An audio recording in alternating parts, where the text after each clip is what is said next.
Vamos a tomar unos mates, estos mates de la nostalgia, lejos de la patria, aquí en Oregón, para contar las historias que nos faltan, tantas nos faltan.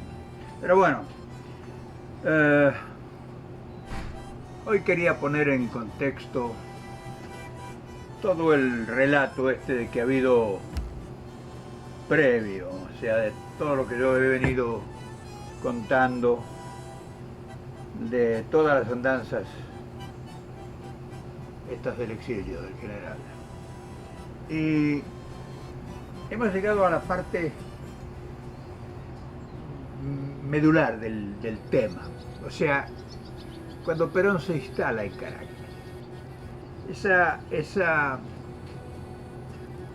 Esa fecha es muy importante porque ya se iba a cumplir un año del exilio. Ya estábamos brillando el mes de octubre, eran los finales de septiembre cuando él se muda al nuevo departamento, hacia el departamento que había rentado para convivir con Martínez y con Isabelita, por supuesto.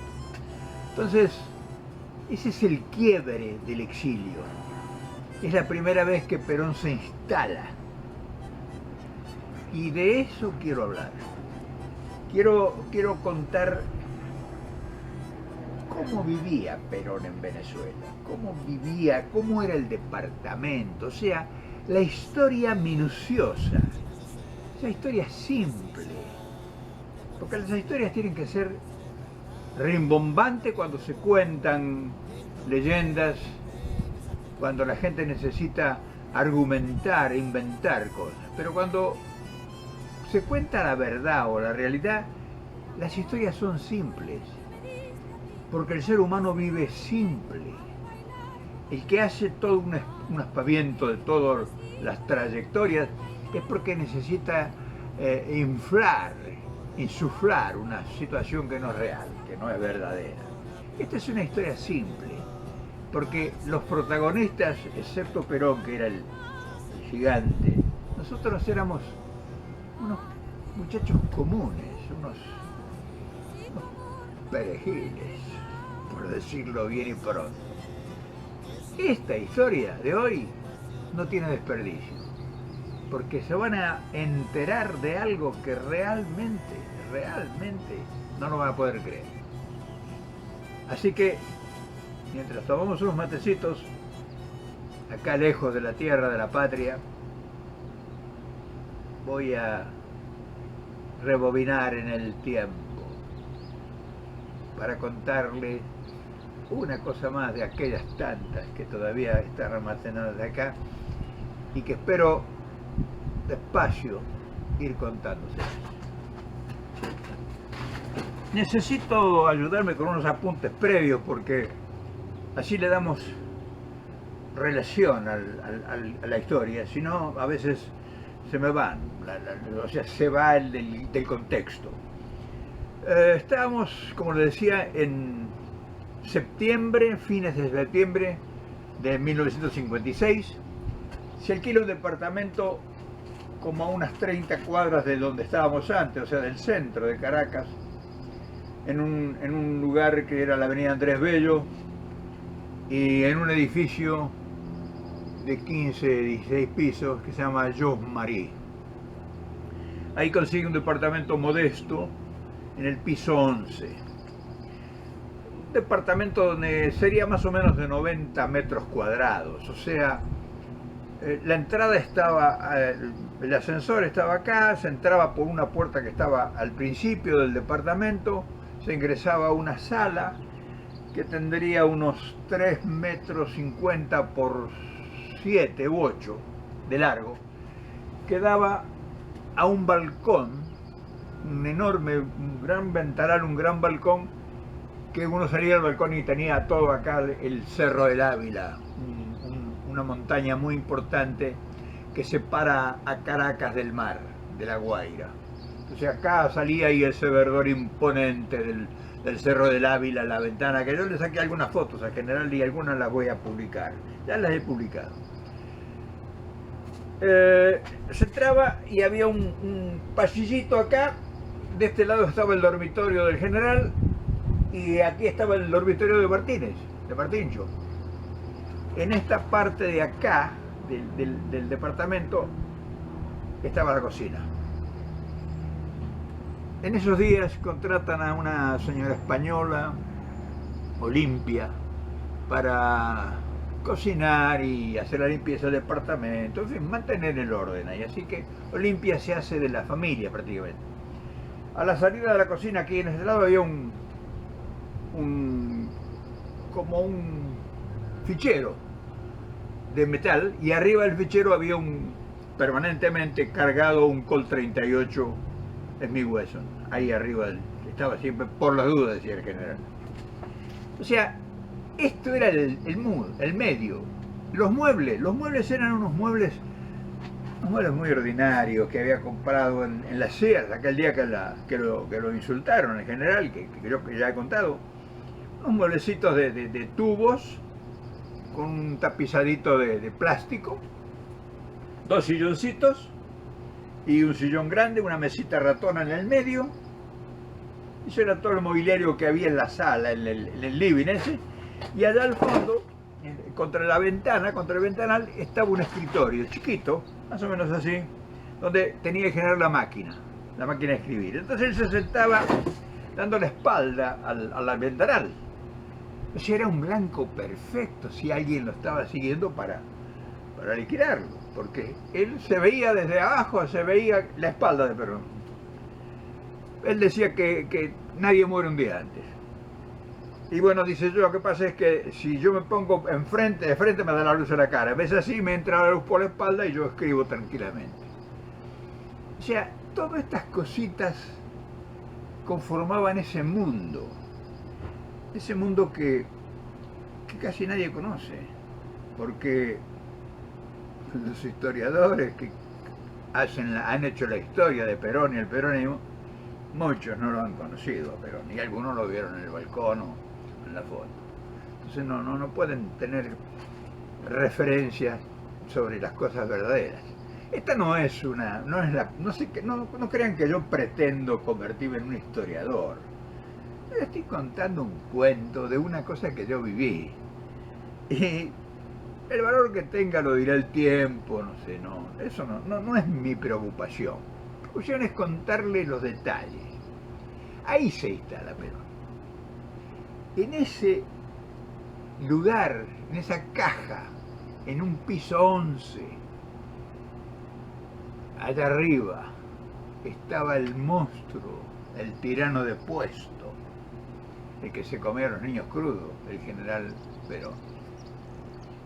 Ese hombre que yo dejé de verlo por las mañanas porque ya el apuro había terminado.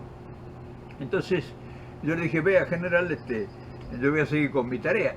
Yo vivía sacando fotitos a los chicos, a los niños, y con eso me mantenía, con eso me ganaba la vida. O sea, fui siempre muy cuidadoso de ese detalle, porque yo militaba, en ese tiempo no lo sabía, pero militaba de corazón. Y no estaba al lado de Perón, ni llegué al lado de Perón para especular. Pero sí estaba en un lugar del mundo que yo no me había imaginado nunca antes. Y de aquel muchacho simple de Lanús que pintaba carteles y que hacía dibujos y pintaba cuadros y demás, a convertirme en fotógrafo en Caracas y vivir modestamente, tener una familia prácticamente abandonada en Argentina, hay un gran abismo, una gran distancia, que yo había transitado por ideales, por amor, del cual no me arrepiento ni me arrepentiré nunca. Si hay una manera modesta de sentir orgullo, creo que esa es una forma de sentirse orgulloso de haber hecho, o por lo menos creer que uno ha hecho algo útil en la vida. Así que me dediqué en la mañana, como siempre, a hacer fotos. Me recorría los departamentos, esa es otra historia. Me recorría los monobloques de 4 o 5 pisos que no tenían ascensor, golpeando puerta por puerta a ver si había niños para sacarle fotos. En algunos lados me sacaban corriendo, en otros, pero así vivía yo. Esa era la vida mía. Y a la tarde, a las 3 más o menos, 3 y media, 4, llegaba al departamento del edificio de John Marín, en la avenida Andrés Bello, en Caracas. Estoy hablando de septiembre, octubre de 1956, en Venezuela, que no es poca cosa. Sigo con la historia. Déjenme ordenar un poquito y sigo con la historia.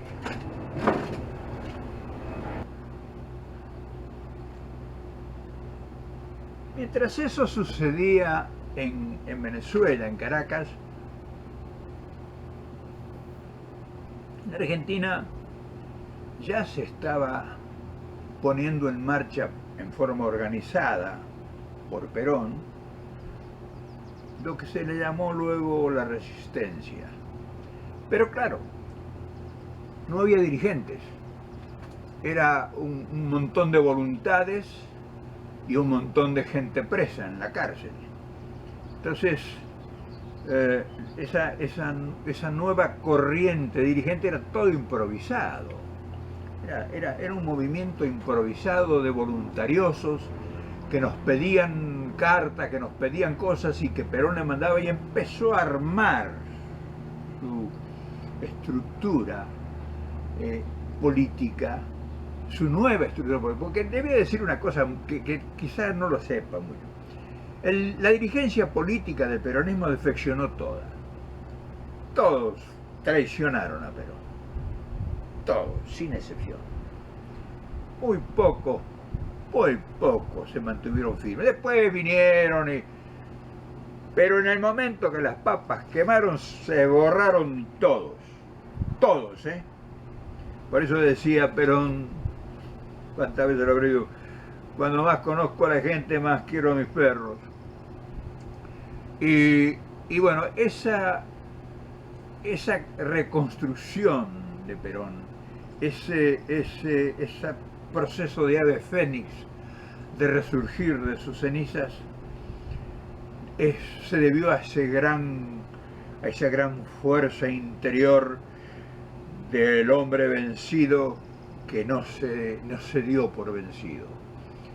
Que yo lo veía cuando lo veía escribiendo allá contra el balcón, y se alisaba el pelo y se quedaba mirando un punto fijo así, como pensando y soñando, y en esos silencios, y a veces se encontraban nuestras vistas y se sonreía y hacía así, y seguía tecleando con sus 2 dedos así, porque tecleaba con 2 dedos, así escribía.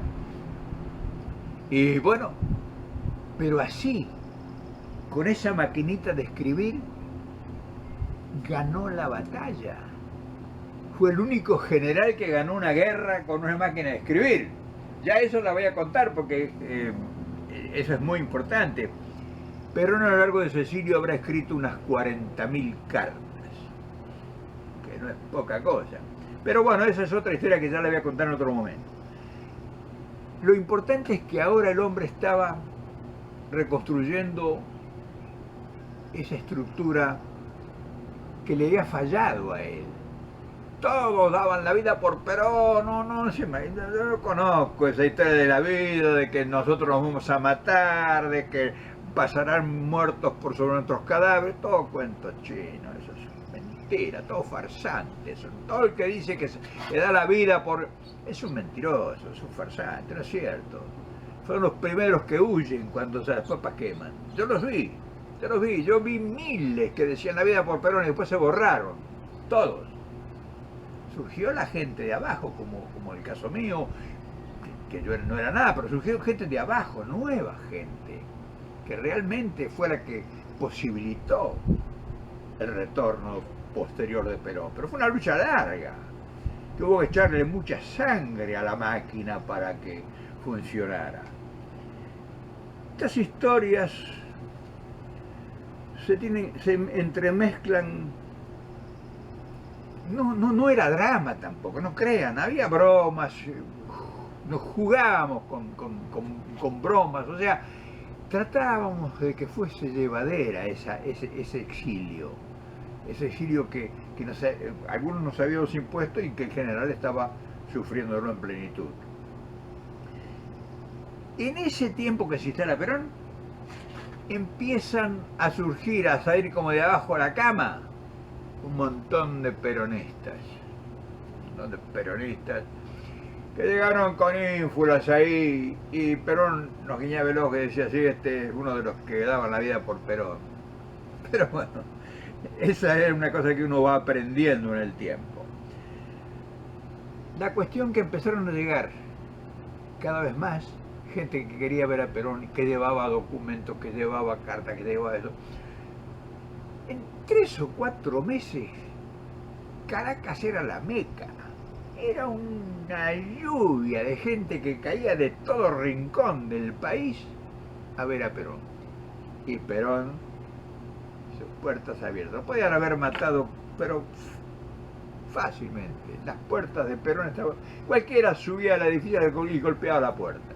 Ya les voy a contar un tipo que fue mandado para matar a Perón y que fue a golpear la puerta. Ya les voy a contar esa historia. Pero no nos adelantemos.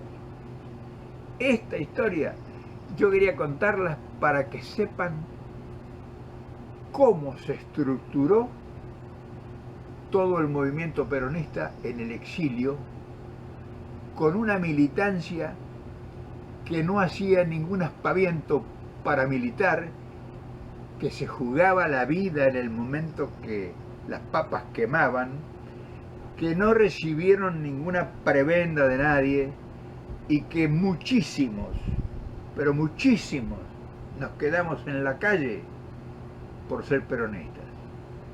Esta es una historia